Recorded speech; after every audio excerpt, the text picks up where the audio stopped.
Welcome to this Maths Made Easy video on 3D vectors.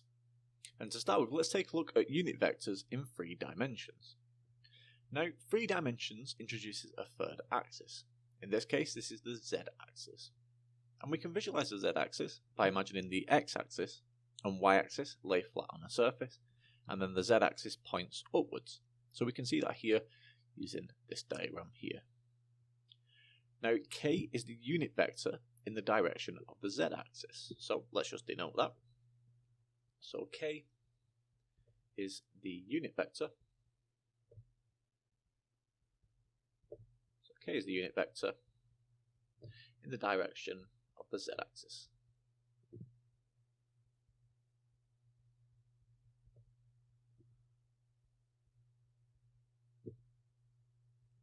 Okay.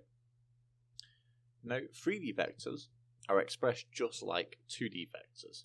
So in that case we can write a 3D vector xi plus yj plus zk as a 3D column vector here, and that would look as follows: x, y, z. Okay. Now addition, subtraction, multiplication with scalars, and showing 2 vectors are parallel all work the same with 3D vectors as they would with 2D vectors. Okay, so make sure you take note of that fact. Okay, so that gives us everything we need there for unit vectors in 3 dimensions. Moving on now to take a look at Pythagoras in 3 dimensions. Now, to find the distance of any 3D point from the origin, we can use a variation of the Pythagorean theorem. So here the distance of a point, say x, y, z from the origin, so we're looking at x, y, z from the origin here. Well, in that case the distance here would simply be the square root of x squared plus y squared plus z squared there. Okay, that would give us the distance. Now we can find the magnitude of any 3D vectors in the exact same way as we would for 2D vectors. So let's say we've got the vector here s, which is equal to 3i minus 5j plus 2k.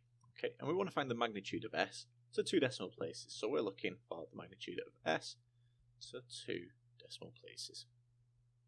Okay, so in that case we can just simply apply this formula. So therefore the magnitude of s is equal to the square root of 3 squared plus the square of minus 5, so plus minus 5 squared, and finally plus 2 squared. Okay, but in that case, if we simplify here, what I obtain is the square root of 38, and we want our answer to 2 decimal places, so in that case, if we evaluate this and round it appropriately, what we obtain here is 6.16 units. Okay, so that gives us the magnitude of s. We can also use a Pythagoras-based formula to find the distance between 2 points. So say we've got the points here, and let's use in a different colour. Let's say we've got the points here, x1, y1, and z1. We've also got the point x2, y2, and z2.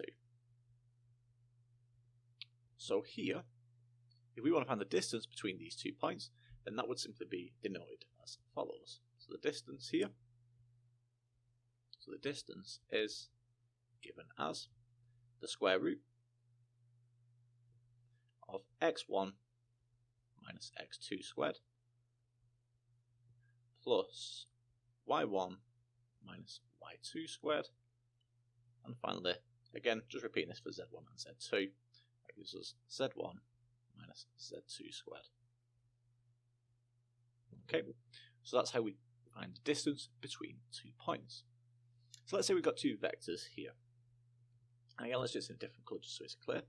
Let's say we've got O, which is equal to 4, 6, minus 3. And we've also got P, which is given as 1, minus 5, and 4. Now if we want to find the length of the vector OP, so that's the position vector of P here. In that case, we just simply need to apply this formula here. This is going to be given as now the square root here of x1, so that's going to be 4, minus x2, which is 1, and then we square that value, so 4 minus 1 squared, plus, repeating this now for the y parts here, so 6 minus 5, and then square that value, so 6 minus 5, we square this value here, and finally we've got minus 3 minus 4, and again we square that value. So that's minus 3 minus 4 there, okay, and we square that value.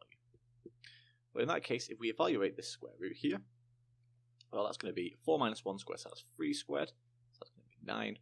This is going to be 6 minus 5, so that's 11, and if we square that we get 121.